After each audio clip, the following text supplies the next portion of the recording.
What's going on, people? Welcome to the full view. Owen, don't you worry about it, mate. I got it. Yeah, that's right. I see you looking, thinking, is he going to get them all in time? Don't you worry about that, bro. Yeah, multitasking at its finest. It was tight. It was tight. I always enjoy whenever it's like 10 seconds left and I see Flex in the corner going like this. Yeah, I do all the people in. There's got to be, do you know what? There's got to be like a easier way to do that. Actually, maybe I just do the intro and then you click in the I don't know. We'll work that out. That's another show. Yeah. But listen, you know what, guys? This is the first time we've had the full view with the new cast. I feel like it is. Possibly. I feel like it is. Well, you lot been away. You lot. I don't know what. Kenny's. I think we're underneath Kenny's microwave right now. I don't think Kenny can hear us. I think that's the issue. Kenny, what's Kenny gone and done? Kenny, what's happened? He's cooking in the kitchen. The AirPods. I've told you with the AirPods. This is the problem. Don't even get me started on the AirPods. The only person with problems. I stopped using my AirPods. I can't lie. They're not reliable. They're not. Yeah. They even Armas has gone back to the wired one, so you know what time it is. Yeah.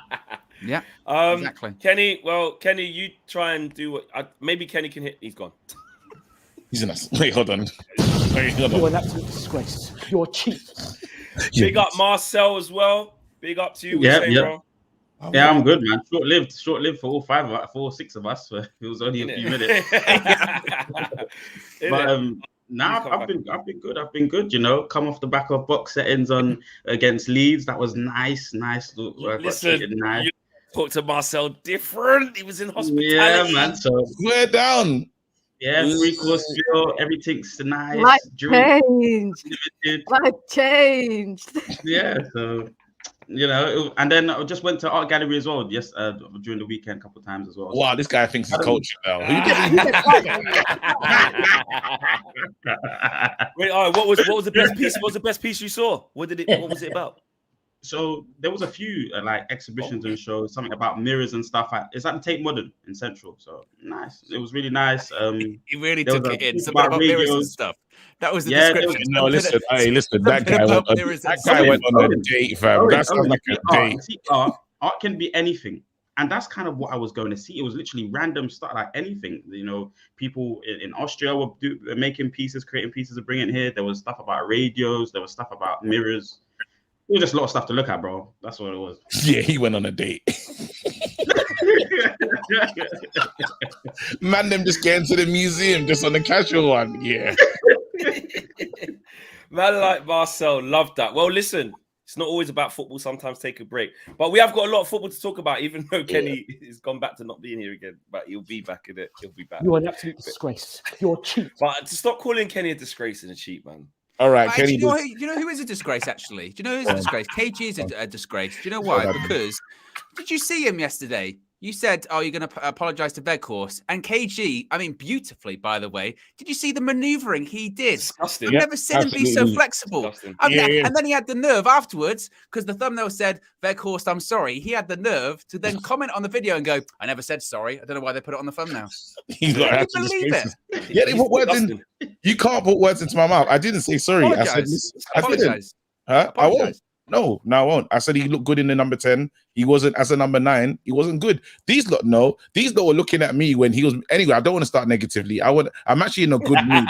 I'm actually in a good mood, and I'm not on the negative bandwagon. I'm really happy with how things are.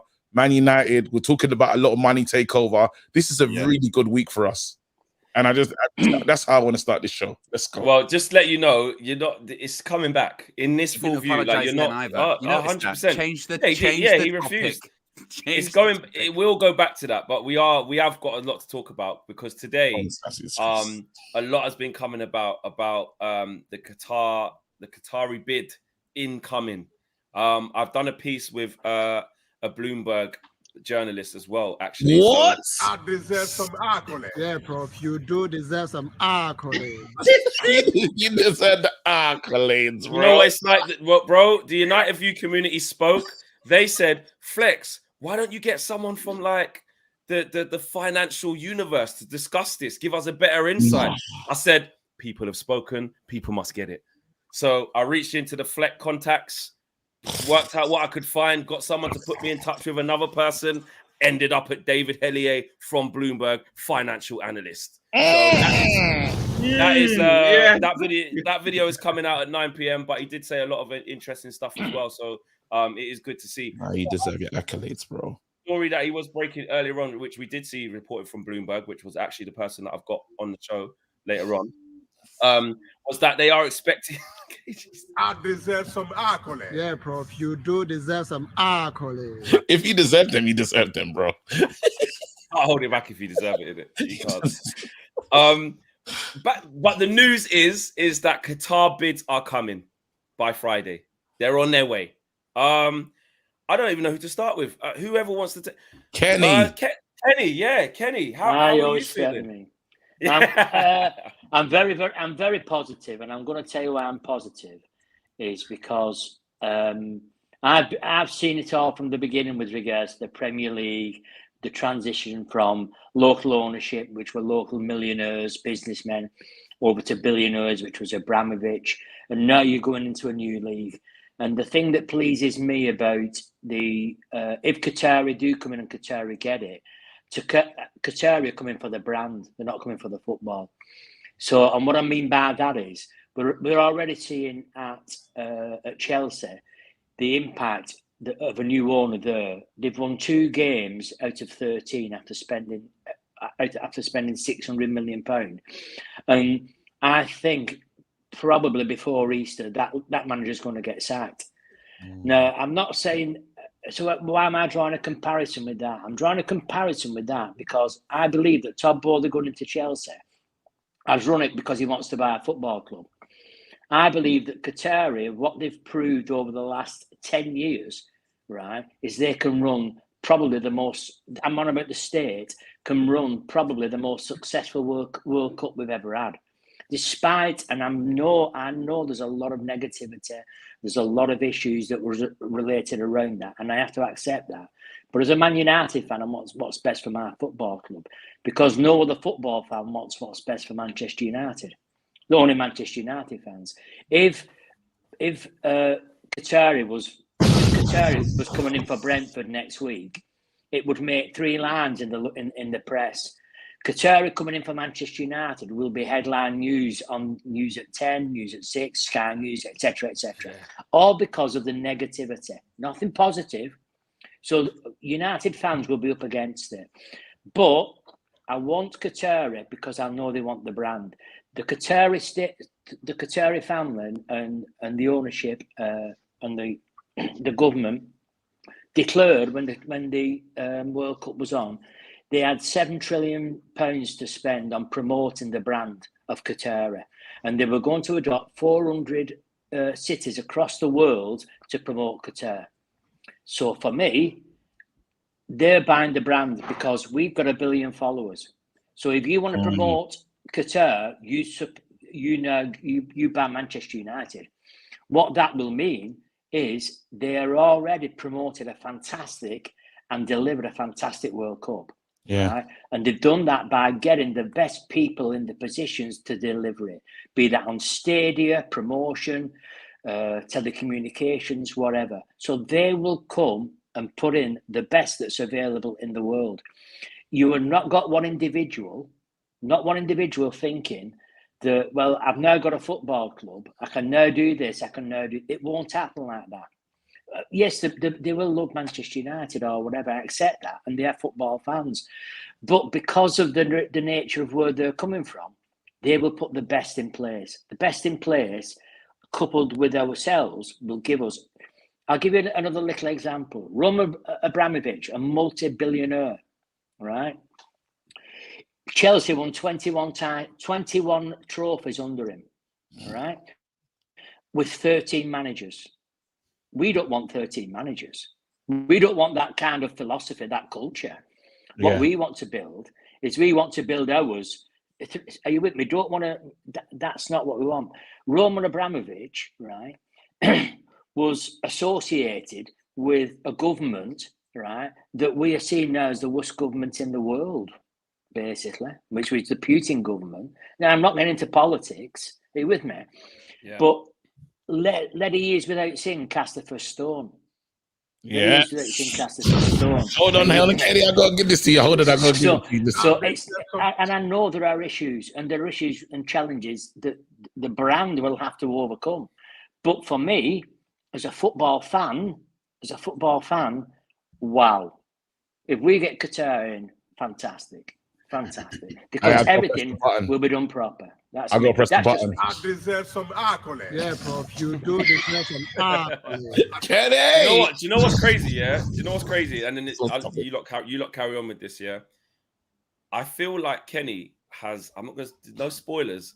I feel like Kenny's heard some of the interview I done earlier with Bloomberg. That's all I'm gonna say. That's all I'm gonna say. I haven't. He hasn't because it's not out yet. I know you haven't, but, but I'm like some of the things you said regarding Qatar and the infrastructure around the world. Watch it at 9 p.m. Watch it at 9 p.m. Yeah, and when you watch both, you will think, wow, Kenny said all of that without even hearing that. Anyway, Bloomberg Kenny. Bloomberg Kenny, yeah, Bloomberg Kenny. Mina, what are you saying about this bid coming in from Qatar? Does it excite you? Do you think it's the right way to go? Would you like to see that type of ownership? How do you feel about the Sir Jim Ratcliffe thing? Some people saying, yeah, has he even got that much money? People expecting more bids to come from like America, etc., etc. Like, how are you feeling about that breaking news that Qatar are looking like they're going to actually register proper interest? I'm not surprised.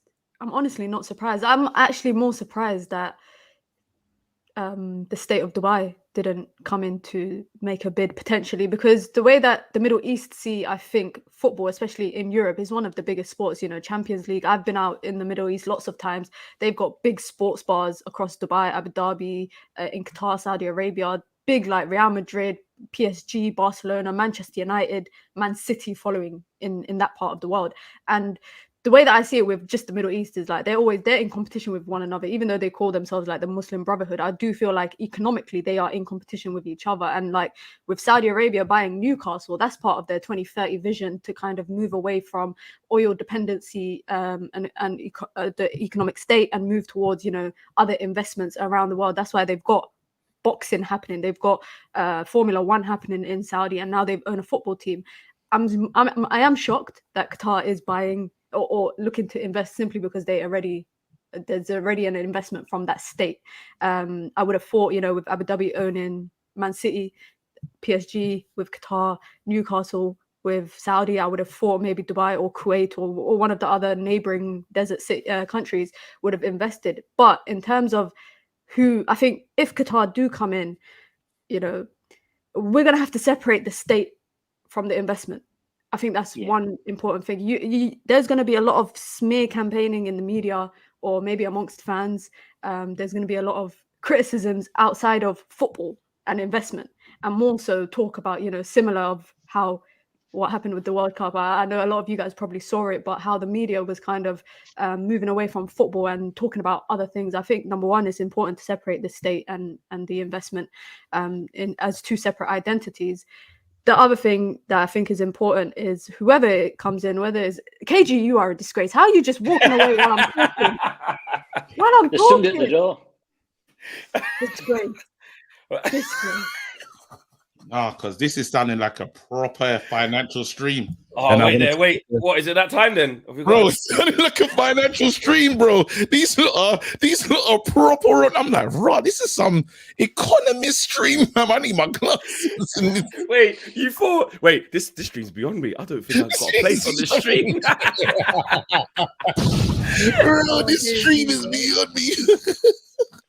I don't need glasses. I've got this in the locker at any moment. Like, Owen don't need no glasses. Well, bear with.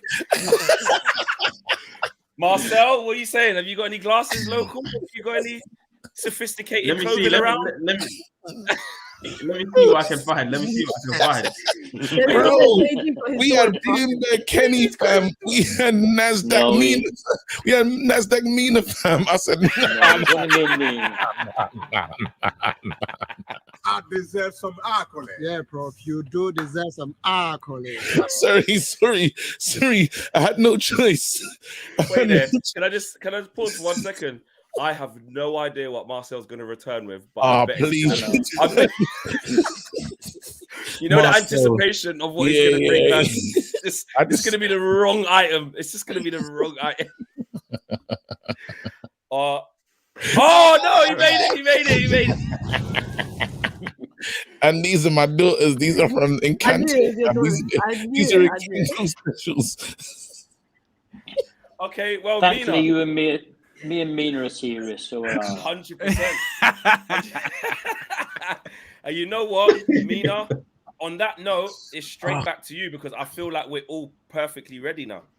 Yeah, but what I was saying was, whoever buys the club, whether it's Qatar or like Jim Radcliffe or even USA, I think as long as they've got an outlined plan for the club, and I'm not just talking about like the men's team and, you know, investment in a stadium and training facilities and all of that, but also the women, the academy, and just the fan base. You need transparency. I think that's the most important thing. And I'm hoping that with, you know, I think it's the Qatar sports investment initiative that want to invest, which is different to the people that own PSG. I think it's important. I think it's important to understand that in the next 10 years, I don't want what happened with City right now to come back to us. I think that's the most important thing. And that's the kind of risk that you're taking when Qatar are potentially looking at an investment into the club. I can't take any of you guys serious right now. So I'm going to go on to let Marcel talk, because right now I'm about to start laughing. No, but this is serious. We need to be. We need to. This is serious. I could get a glimpse of KG. That's to be honest, KG's the problem is that KG's got the mad glasses where his eyeballs are bare. They're taking up the whole circumference of the circle. They're not made for his face. They're so narrow. They're just not made for his face. Is it my turn to talk about the economy? Yeah. What do you feel about the Qatari? Well, you know, I've been looking at this. You know, I've been following a lot of news channels. Yeah. And I've been looking at the the FT, and you know, this looks good again. And talking about a country wanting to buy the brand, you know, and that's what they want. So I'm behind it. What Kenny said, didn't it? No, I'm playing. On the real note here. Let me take some stuff. He's saying what is going on. No, on a serious note, yeah. I'm really excited. Again, you talk about what I was nervous about, and I don't know if people are thinking about it as well, but the fact that our manager's doing so well, I get worried about a Glazer U-turn. You know them looking over like, I do get worried about a Glazer. I promise you, because it's like, it will just be right for them to be like, I don't think it's time to go.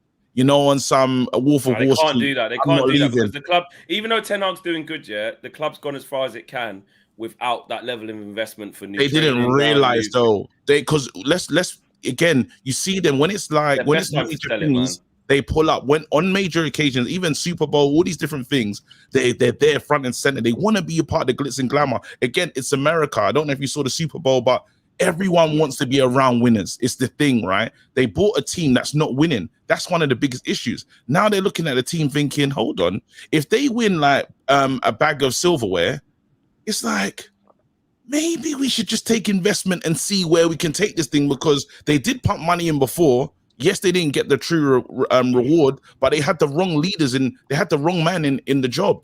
Now the right man has arrived. I just worry about that. That's one thing that I just think about. And there must be a Glazer that wants to keep the club. Not all of them must want to sell. But then, how do you turn down 4 billion, 5 billion? Yeah. I disagree, KG, because I don't think it's got anything to do with winning for them. I think if anything, the fact that United are doing well, they might like because they can charge more. It's only ever been about money for them. When it comes to all of these reports about them going, well, we're a little bit on the fence. Do we really want to sell? That's just gamesmanship to make sure they get the highest price. If they came out and we're like, yeah, we definitely want to sell, then that gives the purchaser a bit more leverage, doesn't it? Because they go, oh, we can drive that price down. We know you need the money and we know you want to sell. If it comes out of, well, we're still thinking about it, we might buy out the siblings, maybe we stay, all that kind of stuff. It then leads to Qatar or Sir Jim Ratcliffe or Elon Musk or whoever it may be, the Saudis, putting in an offer that they determine that the Glazers cannot refuse. That's all it is right now. I said this a couple of weeks ago.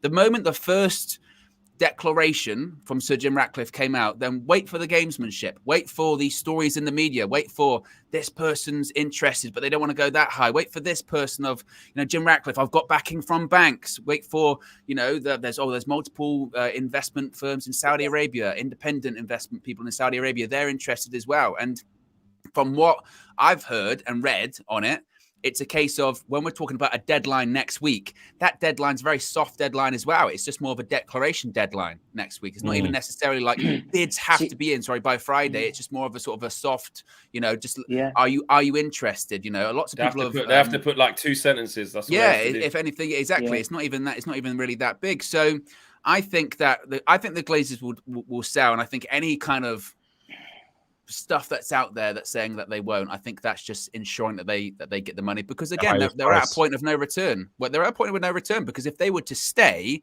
they have to spend a lot of money for the first time ever. One, it's money they don't really have, and it's two, definitely money they don't want to spend. They just want to ensure that they get the most amount of money possible, and they do that by getting a bidding war. And to be honest, even this idea of these people scoffing at some of the asking price, by all accounts, there's a lot of people circling Manchester United because everyone knows the commodity that's on hand here. Yes, it might have been mistreated for a decade or so. Yes, it might not have been totally successful on the pitch, but despite mismanagement off the pitch, it's still been widely successful. And all of these people with a lot of money are thinking, I'll tell you what, if we do put money into it, could you imagine what we could do with it? Yeah. So I think it's definitely going to get sold. Again, but I come in on KG's point. Go ahead. But I come in on KG's point.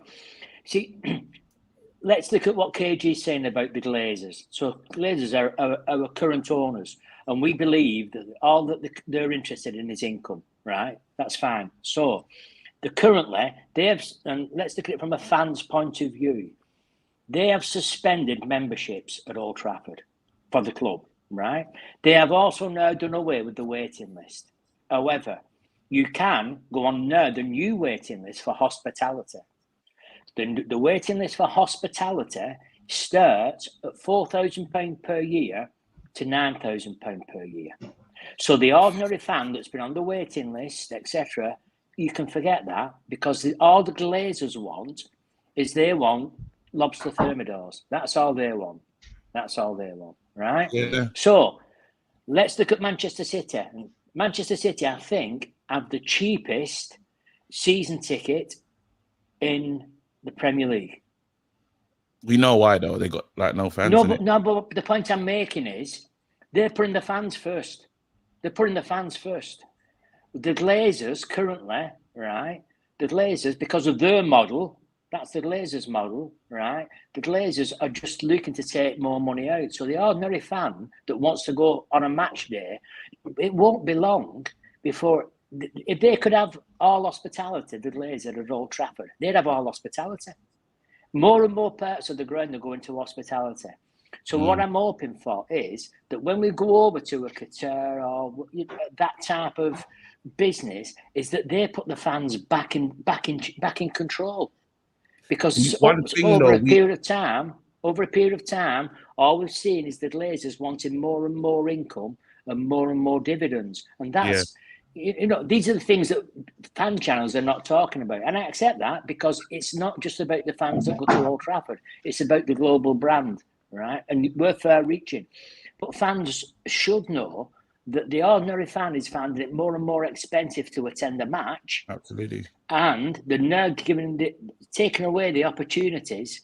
They're now taking away the opportunities for those people that have been on that waiting list a long time. They've stopped the waiting list. So they've now opened an hospitality waiting list. Terrible. But what they've also done, though, Kenny, is because the fans have been so loud, they've taken hospitality away in the Stretford end to give it back to the fans, because we've been so loud and saying, what is it that you can go on this website and there's them tickets for like £450 that are like just a padded seat. And it's like, it's pretty much a normal thing. So they've taken that back because the fans obviously have gone mad with it, and that's the club trying to change.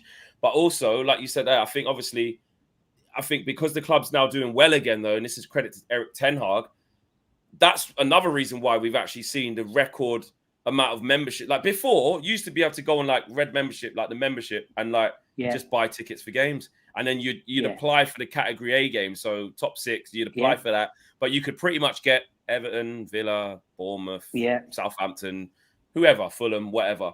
But now it's like the team's done so well. It's like, as well, coupled with the Glazers obviously trying to sell, it's like the demand has just gone through the roof. Marcel, I know you haven't. Marcel, just quickly, I know you haven't. What are you saying about the whole thing? It's kind of an exciting time because we've always wanted this process to happen, but at the same time, it's a bit ambiguous because we don't know where it's going to go and what it's going to look like. Yeah. I mean, KG's obviously made a good point in terms of, being worried about the future of the club. Is it going to be a complete sale or a bit part sale? I'm more worried about Ten Hag though. If Ten Hag is part of that process of being moved on, if a new, we're talking about Middle Eastern entity coming in and Qatar coming in, my first worry was obviously Ten Hag, and I'm glad that it is. He's fine. Yeah, I know now for sure. Definitely he will be because of on merit though. Mainly. Exactly. Because, because at the end of the day, I thought maybe Zidane or Enrique could be the next choice if a Qatari board comes in and they want the best of the best. They want proven winners at Champions League level and at league level. I thought maybe they just come in and a clean slate the whole thing with a load of money, but. On merit, you can clearly see Ten Hag's really been able to make that grade, and I'm just happy that it is a Middle Eastern entity. Before we were talking about America and Trafford and Sir Jim Radcliffe and England, and they have ego for me. The Middle Eastern entity, and Mina's spoken to it before just a second ago about them moving their assets from oil-based economy to other kind of assets and financial means, but. For me, I just know that they have that ego. They're competing against, different emirates within that region, and I think it just bodes well for us going forward in the future. I'm very happy. We wanted to get rid of the Glazers, so this is going to happen, and that's what's going to happen. Yes. Yeah. Just really quickly, there's breaking news from the Telegraph. They've just released a new piece on David Beckham, it's not him bidding. It's what happened. David Beckham's a very powerful man in football. He is, he did it for the World Cup. He was an official ambassador for that. And just to read the headline, David Beckham has been approached to front Manchester United takeover bid. So he's been approached by the Middle East, he's been approached by America and Sir Jim Ratcliffe. So rival bidders are basically going to Beck and saying, listen, be the face of our thing. You'll get all the fans on board. Everyone will be behind it. Beckham on the face. You know what I mean? Put him out in the 2002 Preds or something. Outside Old Trafford, just, you know what I mean? Whatever it is. But basically, they're saying that, and this is the Telegraph, they are saying that the rival bidders are all approaching David Beckham to be like the face of the campaign. Industry experts believe that Sir Alex Ferguson will also have been approached to back bids ahead of $5 billion plus offers this week. I mean, this is insane. What you want to get Fergie on the front of stuff? The Beckham one's interesting because obviously, where did he end his career? He ended his career at PSG. In addition to that, who was he just a massive ambassador for? He was a massive ambassador for the Qatari World Cup. Yeah. So obviously, there could be possibly a situation where there would be links there. I mean, I don't want to get sort of conspiracy and all that in that kind of stuff. I'm just saying. Very interesting. Very curious. It is, man. This is insane. There's super chats. Let's do the super chats and then let's do that. Let's go. Jaden says, big up UV crew. I would like to petition to have the come on from Kenny's post-match interview on KG soundboard. What a legend. All right. They're calling for it. That's a super chat. The community. Owen knows what to do. Just point me in the right direction. Owen timestamp specialist. So it's in there. Kenny, you know what that means, don't you? One of your sound bites is going on KG. Legendary. Dooms Boom says, big up to the UV family. By the way, Kenny is a great addition to this reasonable chaos of a panel. Onwards and upwards. I mean, I think that is a compliment to us as well, but definitely a compliment to Kenny. A lot of love for Kenny since he's come on board. It's great to see. All Elite says Qatar are going to buy us and make PSG our feeder club. Red Bull settings. Great to see you guys back together. Much love to you all. Glory, glory, Man United. Glory, glory, United view. Also, like I say, at 9 p.m. when I spoke to when you see the video, that bit there, I did talk to him about how different are these two Qatari ownerships with the people who own PSG and the people who are trying to buy Man United? Are they different? Is it in reference to how RB, the Red Bull organization, does their business with Salzburg and Leipzig. Yeah. Ensari says Mbappe incoming and Marquinhos. Big up all of you from Boston, Massachusetts. Can I just jump into a point there as well? Even though you're saying that, I don't want to forget it, but obviously the European Super League has reared its head, right? And that puts pressure on UEFA because, again, they talk about sanctions and made it harder for clubs. Again, European Super League are like, we'll make it easier. Like the things that they say, we're not going to force you to do. So now, when in the decision making, when you're trying to buy a club, because money, end of the day, it's all about money. The Qataris pulling up saying, hey, listen, we want to own 2 clubs and this, that, and the other. It'll be different. Will you let us do it? And again, if they try to strong arm the case, probably what they would have done in the past when there is no competitor, before the monopoly that they have on it, it makes it difficult. Now they actually have to, there's a lot more they will have to consider. So it's just a point now I was thinking about. Yeah, no, it's a fair point. It's a fair point as well. PS says, I believe there is a buyer that we do not know of yet and is lurking. Just wait and see. Flex, did you talk to the UV finance expert, KG the Scout? I have not spoken to the Scout. I haven't seen the Scout for a hot minute. But just on that, there are supposed to be other bidders as well. It isn't just Qataris and Sir Jim Ratcliffe. So yeah, expect more. Priest of Melanin says KG defending the Glazers. The Matrix is glitching. I was not defending the Glazers. Kyle says for Qatar to have PSG and United, they can only have a minimum stake in United. So the Glazers and Qatar will own us. Kyle, you'll see later on in a very interesting interview that will kind of explain that point that you just made there, because that's not entirely the way it works. So that's good. Science of Life is a member of the United View. Big up to Science of Life. Big up to you. Thank you for joining the memberships. Enjoy that. Colin, thank you for the contribution. No super chat, just a contribution. Really appreciate that, Colin. And CeeLo has been a member for 7 months as well of the membership. Says live from vacation in JA. Wow. Big up in my homeland. Tell me where you are as well. Don't have to be a super chat. I'll look out for it. Big up UV crew. You saying he's in Portmore? Or you just making out saying he's where Vibes Cartel is? You see you. Mina, saying Portmore, just, you know what I mean? Mina's. How dare you? In it. How dare you? Don't do that. Sorry. Tell her. Mina said the most hood place in the whole. You know what I mean? The Vibes Cartel ends, you know. Mina's dread. Jolien says, do you think Voldemort will play for us now? That he has been my God. as Azkaban.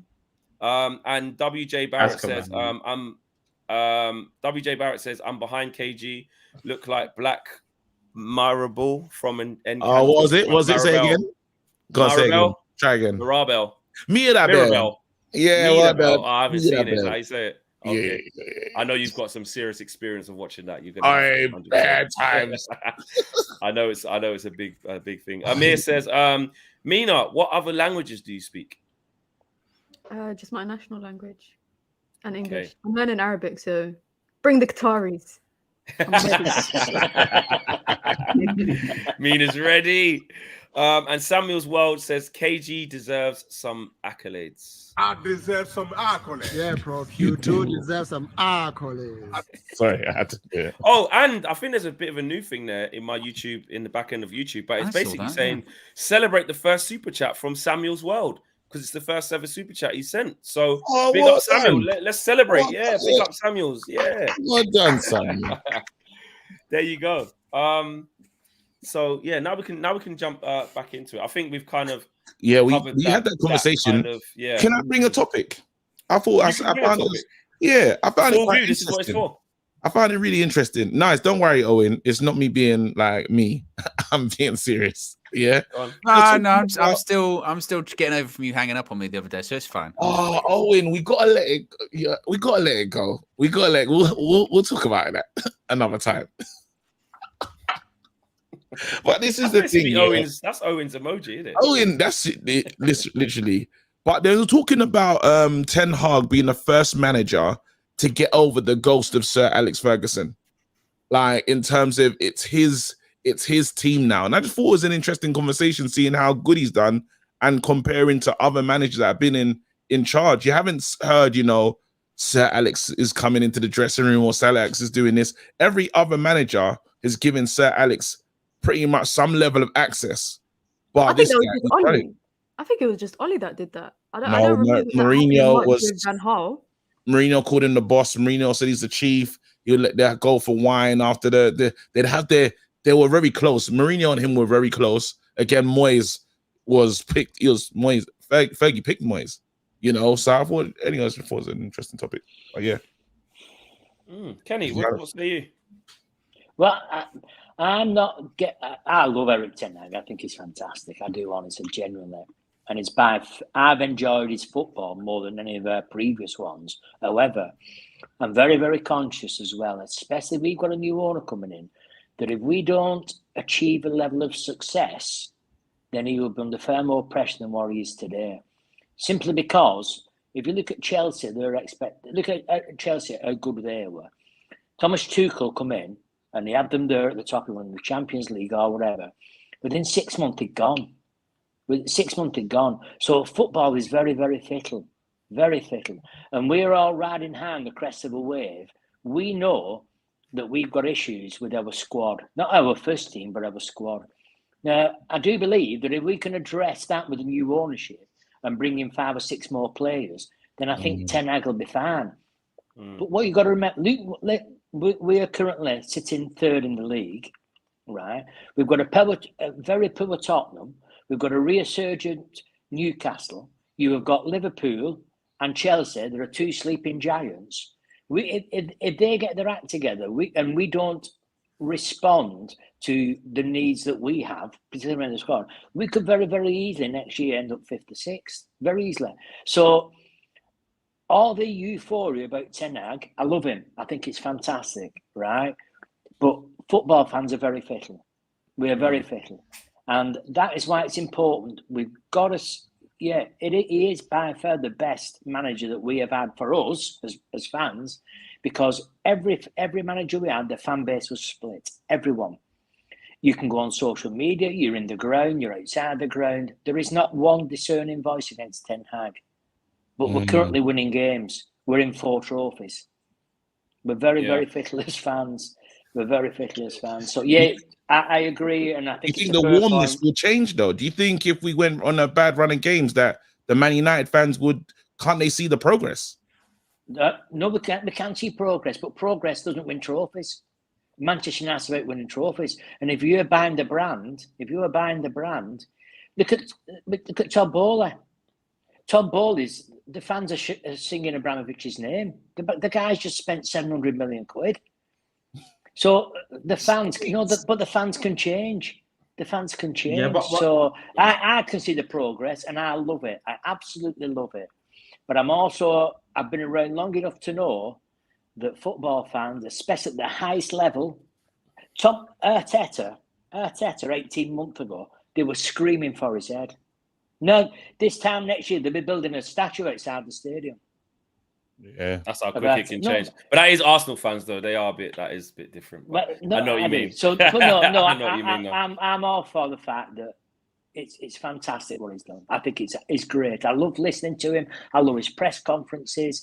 Yesterday, after the match, he knew them changes needed to be made, etc. Me and Owen had this conversation. Nobody picked that team yesterday. Nobody put that team out yesterday. Not one United fan. Nobody wanted Weghorst to play or like play in the number 10. Exactly. Including KG. Exactly. Yeah, absolutely. I stand by it. But so it can't put a foot wrong. It doesn't seem he can't put a foot wrong. But I get what you're saying, though. It's got to transpire into trophies, it, by the end of it. Marcel, you was gonna come in. Yeah, I agree with you, Kenny. But I think, like you were saying, our DNA is keeping in managers for a long period of time. We don't want to chop and change like Chelsea, for example.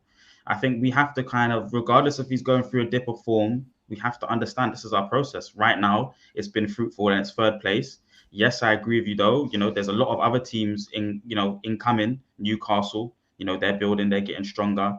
The likes of Chelsea will be back, Liverpool will be back, but we just got to keep within our process, man. And I think you've got to give him the next 2 or 3 seasons to be allowed to do that, Kenny. I'm not disagreeing with you. I'm not saying If we had to win yesterday, he would have taken a hell of a lot of criticism over Harry Maguire's selection. He would have taken a hell of a lot of. Right, are you with me? So it's a very fine line, isn't it? Did you hear Harry Maguire? Did you not hear Harry Maguire's interview? And it's a bit bullish, talking about he's the captain, this, that, and the other. I feel like, but he's a part of it. He's saying, he'll put himself ahead of anything. You can tell that he's conflicted because he wants to play more, but he's not that good. That's a question for you, KG. KG, I've got a question for you, and the panel actually. Carabao Cup finals in what 2 weeks? 2 weeks, something like that. If we win it, he's absolutely gonna lift it. Who lifts the trophy? He's absolutely gonna lift it. I can see it when he gave that interview. Yesterday's interview let me know he's 100% lifting it. But if he doesn't take part in the game, like if he doesn't play, Ten Hag will bring him on for the last 5-6 minutes to sure he won't do that. I think he will. Ten Hag's not Sentiment FC, Ten Hag in a final. He's gonna lift it. Regardless, Maguire has to lift it anyway, guys. He's the captain. It's done. That's it. Underlined. Finished. He's the captain. Even if it's in his tracksuit, you've got to just walk on and do it. That captain's armband, Maguire will come on for 2 minutes. And if you see that's what they're going to do. They run around the pitch and go, there you go, put the thing on quick. Even if he doesn't come on the pitch, he's going to lift the trophy. Mina, what do you think? He's the captain, isn't it? Yeah, he's the captain. It sets a bad precedent, I think. And I think Ten Hag's all about keeping the harmony in the changing room. So if he lifts it, it's not the end of the world. I'll just crop him out of the picture that I post on my story. You do that remove thing. It's just the trophy floating like that. That Google one. The Google. yeah. Remove. No, but what one will be worse is for me if we get to the Europa League final. That's the one that I'm like, this tournament is the tournament I'm really looking at now, and I want that. I want this trophy a lot. I want us to win things, everything. Yeah, but that Europa League, KG. What's that? You saying we can't win the Premier League? We're not in a title race. So we're completely in a title race. Everyone's just joining me recently. All the media, everyone's. I've been saying it for a long time. Somebody said to me, I've done another interview that's coming out tomorrow. Tomorrow 6 p.m. Owen, yes. Tomorrow 6 p.m. Yeah, interesting interview with an interesting person, and they had some interesting thoughts about Man United's title situation. It really made me. We're in a title race. Wow. Okay. Man United in a title race.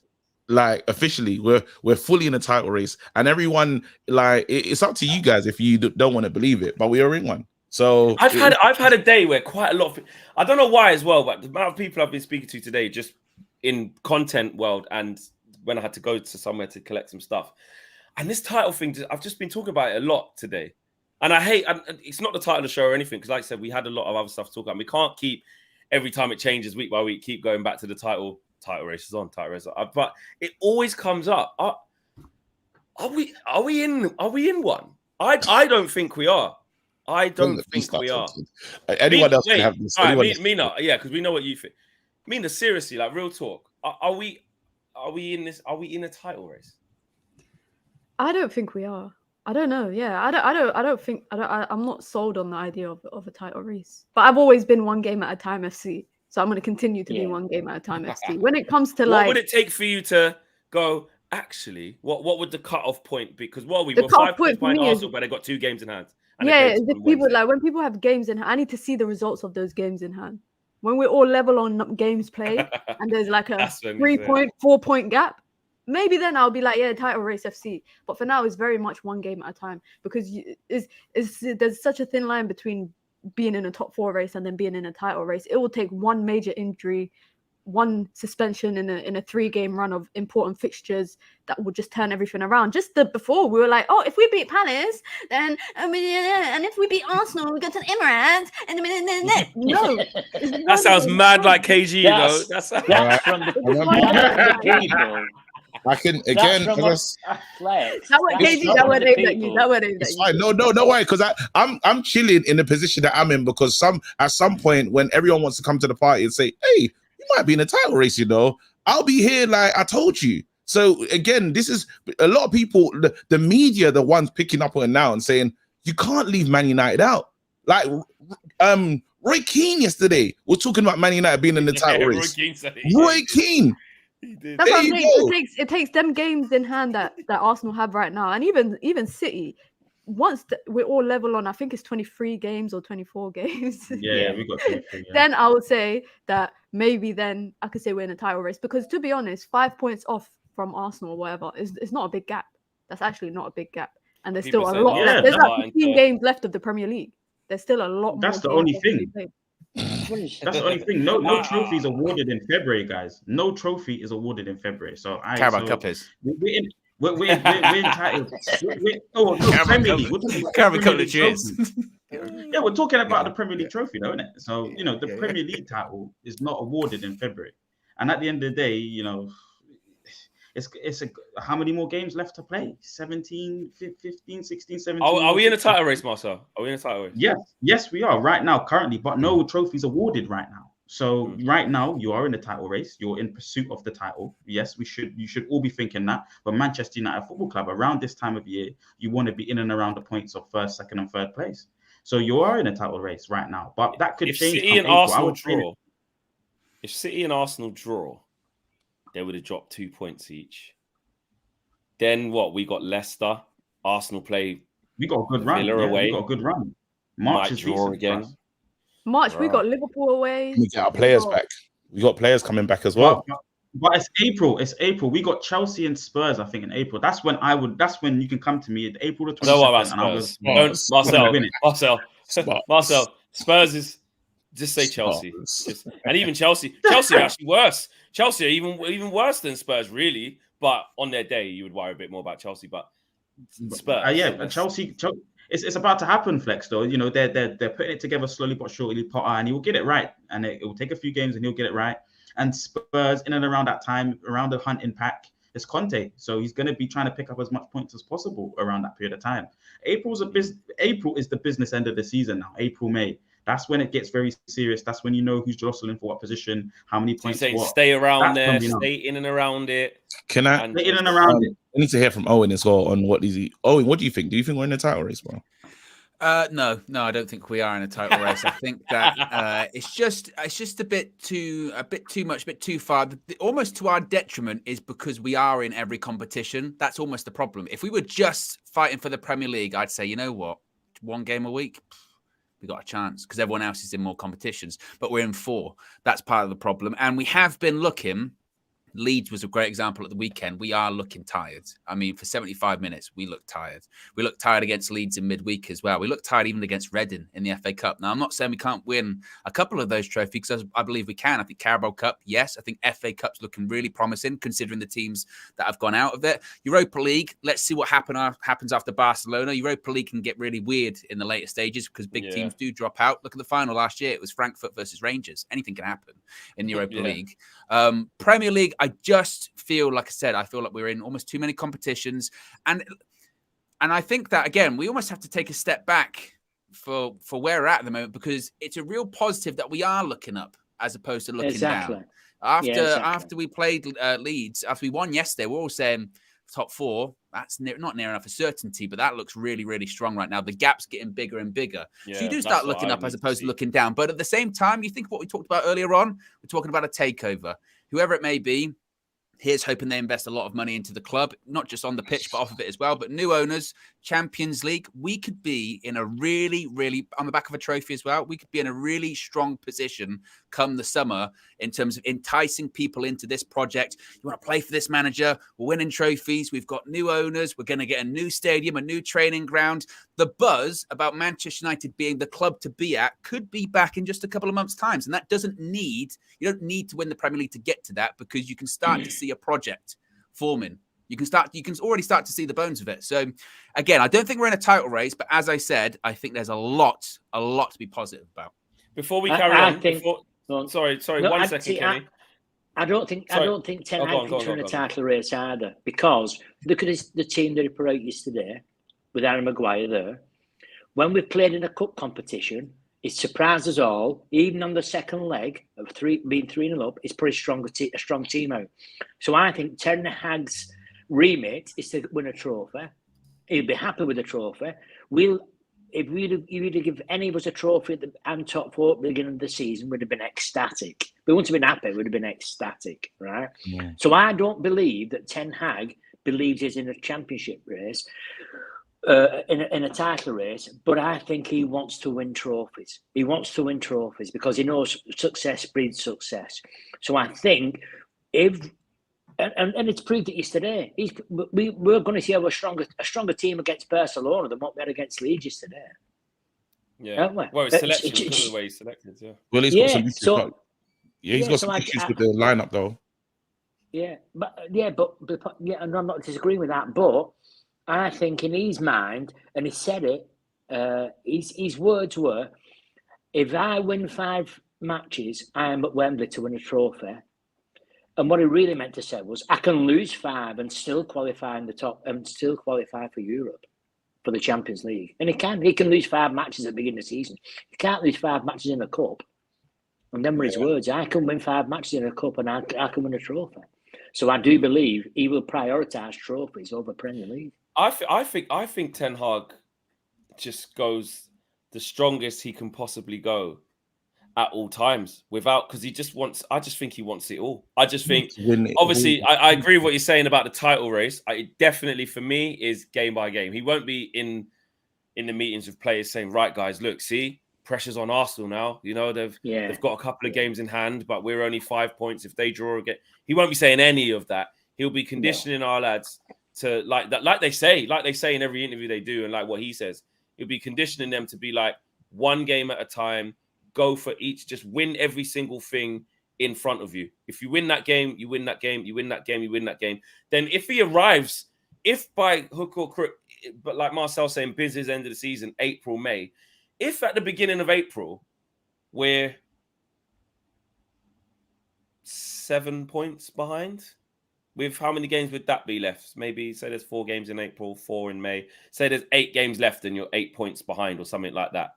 If he gets to the last 10 games of the season, and you're 8 points behind, you got to say, well, you know what? We've got top 4 shored up now. The only way to look is up. Let's see if they can crumble. Or it might even be less than 8 points. You never know. It could be like 5 or something like that. Who knows? But I just think until it steers towards that, maybe hope, fingers crossed, with a Carabao Cup in the bag, to galvanize the squad. Imagine the confidence it will give this team and the scenes if Eric Ten Hag wins the Carabao Cup. Because I can't believe you lot don't think we're in a title race, though. Just looking at the form, looking at the character, there's so many parts of the team where you should be able to say we're in one of those. I think I'm surprised. I'm surprised with the Man United. I'm just surprised with the fans. There's an apathy when I say it. Like people are like, I don't know the same in title race. Like everyone gets angry, and it's like, bruv, like shut up, man. It's Man United. It's the end of the day. This is you talk about high standards. You want the players to have a high standard. You don't have no high standard as a fan. End of the day, you should be wanting to. What's the worst that can happen? You say, "Oh, I was in the title race. You don't win the title." Oh well, like every other fan that wanted to win the league at the beginning of the season. It's just the way it goes. End of the day, we should. 1 second. I'll happily land this one. Yeah, I'm saying we got Casemiro, we got Varane, we got Bruno Fernandes, we got Rashford, we got a lot of players, and we've had players out, and we're still picking up points. So I'm surprised at how we turned home into a fortress, and the top of the team at the top is Arsenal. We have to remember that. Yes, City. Everyone believes in City more, and City still got points to make up on Arsenal. So I'm surprised that we want to leave. Why do they believe in City more than us? I don't know, but I think it's we need to. It can come from us. We're not even confident. The proof is but the reason why they believe in City, the proof is in the manager. The manager's a proven winner, and we got proven winners in the squad. Why can't we do it? Why is it so hard to believe that? No, but he's a winner. But I'm saying he's a winner where he's been. Why can't he do it here? I don't understand why that's such a hard thing to understand. We came from such a far place, but our last manager, the guy Ralph Rangnick, was saying we need open heart surgery. bro, I don't know what kind of surgery you must have had in the summer, but a lot of things are looking good now. We got players. Actually, we technically did have open heart surgery though. We got 2 central new midfielders and we got 2 new centre backs. Like, I mean, but then we've improved players. We got Shaw playing out of control. We got Shaw leading. We got Fred going on leaps and bounds. We got Rashford about to score a record amount of goals. We got Bruno Fernandes actually playing. We got Wan-Bissaka. Like, people wanted Wan-Bissaka to get on the pitch the other day. They were waiting. Imagine saying that 2 years ago, I really need Wan-Bissaka to come on for Delo. So this is what the manager's done. He's brought such a level. Everyone is heading one direction, and the fans are still in the malaise of the past. No, bro. At least still aim for it. If we fall short, we fall short. But don't be afraid to say you're in the title race. It's Man United. Simple as that. I'm staying here, bro. I'll stay here. If you look, and you should. No, and that is I this whole thing. Nobody should be like, you can't think we're in a title race. You're crazy. I don't even think that. I'm usually, when you say something that I think's ridiculous, I say, come on, man. Yeah. You're ridiculous. Call you a Wally. Yeah. I don't care whatever. But this ain't that. I agree with how positive it's looking. If a Man United fan wants to believe we're in a title race, I'm like, you should believe if you want to believe. I'm not going to shoot that down. Yeah. But I think for everything that you said, I've got my reasons why I think we're not. And I think there's already been enough proof this season that every time we start trying to think about calculating these points and if this happened and if that happened, if this team dropped points, every time we've done that, we drop points ourselves, mate. Like, we went into City, we beat City and we had Crystal Palace and Arsenal back to back. Everyone just got the flipping mathematician things out and went, it's simple maths, but beat Palace, because that's going to be a given on a Wednesday night outside at Selhurst Park. Yeah, beat them. 3 points behind Arsenal, 6 points behind Arsenal. Go to Arsenal, beat them, 3 points behind. Well, that was our 6 points. Our 6 points, we got one. Our 6 points, we got 1 point. No, so what I'm saying is, I'm not even making it negative. I'm saying it was a humbler. It was a, just take game by game. Then we did it again. Spurs beat Man City. Beat Man City. Arsenal lost against Everton. I tell you what, we got Leeds. They ain't even got a manager. Leeds got Chris Armas with these headphones in. With these, he had these in. Yeah. Trafford. All right, but now let's look at the flip side. While I'm with you, let's look at the flip side. Everyone said that it's impossible to get close to Arsenal. That's not impossible. No, a lot of people were saying that. They were saying that Arsenal perfect. There was a lot of smoke for Arsenal, and they didn't expect them to drop points in the games they dropped points in. No one expected them to lose to Everton. No one expected them to drop points to Brentford. It happens. It's the Premier League. Now, again, you talk about their squad. Their squad is quite young. Have they done again? Have they been there? Have they been to the top? Have they had players to get them over the line? A lot of people will say no, they haven't. Now, where we haven't, it's been a long time, and the pressure will kick in. Now, Man City, if there's any team that can chase someone down, the strongest team, proof of product or whatever you want to say, is City. City have chased down Liverpool and they've done it. Now, in our team, the one difference I can say is we brought in these different characters in Varane and Casemiro in key positions that are going to get us through, alongside a manager in Eric Ten Hag, who once again is not going to play favorites. He plays the best player in the position at the time. So now he set this competition going. Success is going to have to come from that. So I can't leave us out. I can't say there's no win. We're not in it. KG, I think you're talking a lot of sense. Honestly, you're talking a lot of sense. Everything you just said, I totally echo. My only reservation is our squad depth. We've seen our best player go out. On this show last week, everybody was saying, easy 9 points. Win twice against Leeds. We'll beat Leicester next week. Easy 9 points. We get carried away. Everything you've just said is absolutely spot on.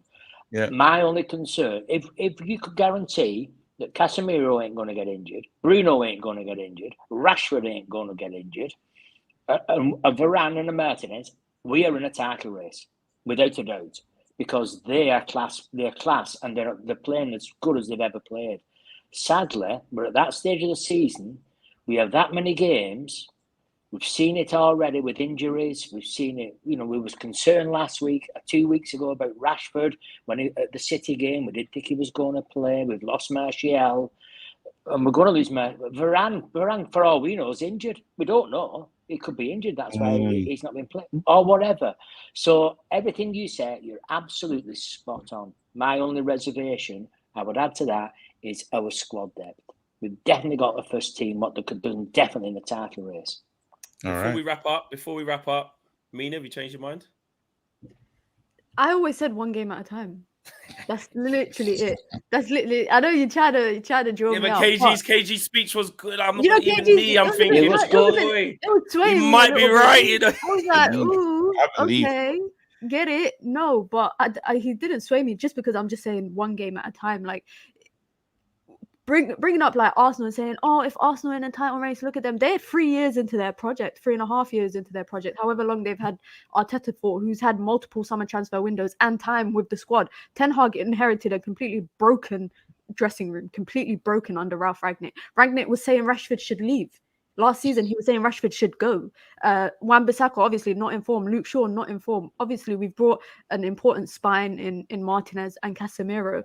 One thing that does kind of reassure me about winning some sort of silverware under Ten Hag is that in his first full year at Ajax, he won 2 cups. He joined in like December and then midway during the season. And then his first full season with a team that he had the opportunity to work with consistently with a full preseason, he won 2 cups. Will we win silverware? Absolutely. I do think we can win something. I think we can win the Carabao Cup. Hopefully Thursday, optimistically, we could win, we could knock out Barcelona, fingers crossed and all of that. But in terms of the Premier League, I think it's just one game at a time. The squad depth is not there. The quality in squad depth is actually not there.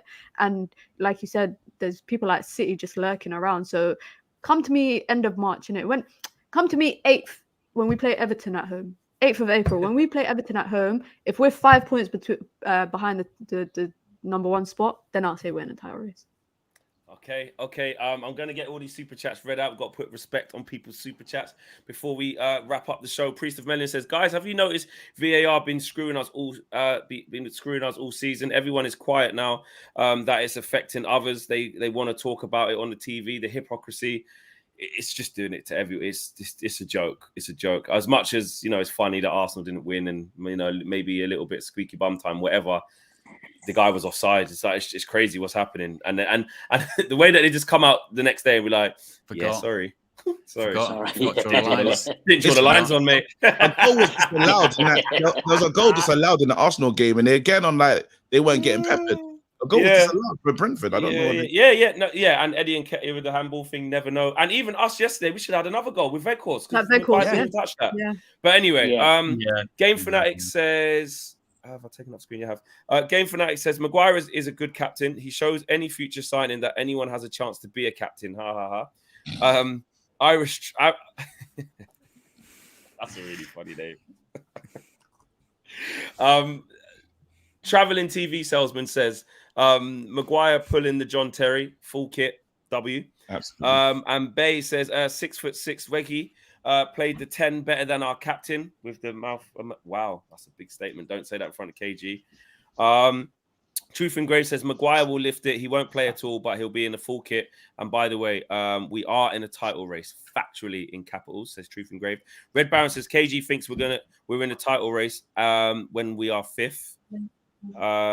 So even when we have been 5th, he still thought we was in it. Fair play. Yep. Smiles says, reckless settings. We are winning the league. If City are in the race, then so are we, 100%. Red Baron says, City need to win because all their titles are void of meaning. They're going to get off with that, man. They'll sort out the lawyers. They're going to get away with it. Monty says, check Arsenal's schedule from April 1st to May the 13th. I think you're telling me that because it must be tough.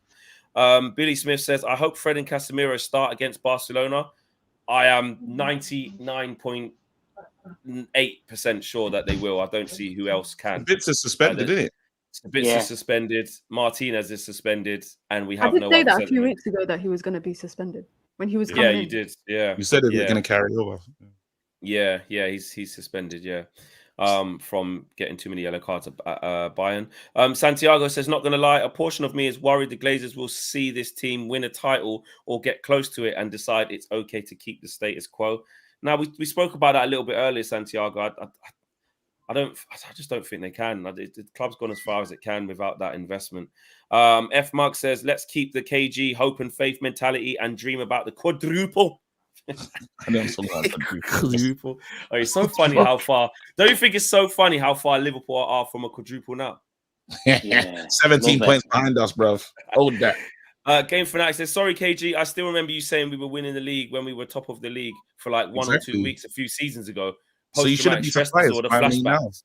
Yeah, but that's what they're saying. They're saying PTSD. I'm going to be this way. I won't change. I'm going to be this way. No, of course not. 100%. And don't change. Red Baron says, KG, we are doomers.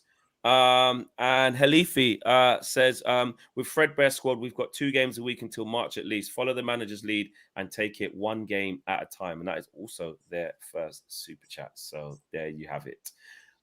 We've got all the super chats done. Everybody, thanks for tuning in.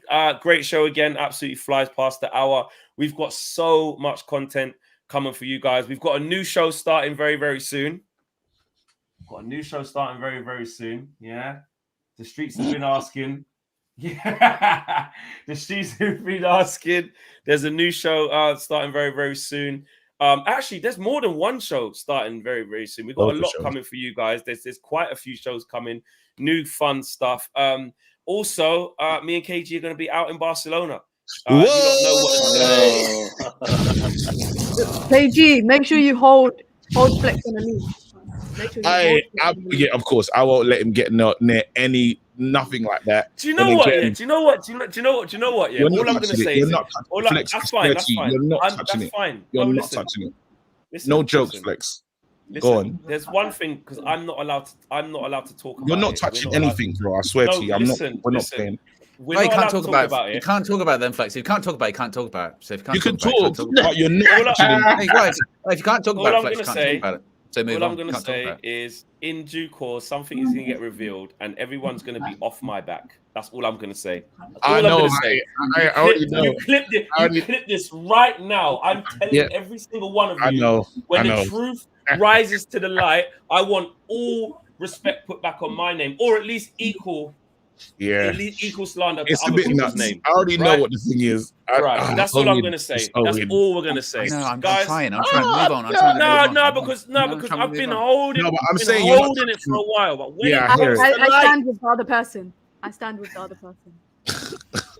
I know exactly what's going on. When it comes to light, listen, I'm going to town. You know the ones, when it comes to light, I'm gonna be so stressed about it. But it is what it is. I already know what it is. Anyway, I hope KG. And there's only one more week to wait. There's only one more week to wait as well. It'll be fine. No problem. It'll be fine. Smash a like to the video, guys. Big thanks to Kenny. Big thanks to Marcel, Mina, KG, and Owen as usual. And a big thanks to all you guys. Some great shows coming. A nice interview coming for you guys at 6 p.m. tomorrow. Morning show with myself and Owen tomorrow morning. And then some great stuff over in Barcelona as well. And remember, 9 p.m. tonight. Make sure you guys check it out. Lee and David Hellier from Bloomberg, a really, really interesting piece that actually happened because you guys asked for it. So big up to you lot, innit? We're out of it. Take care. Peace. Take care.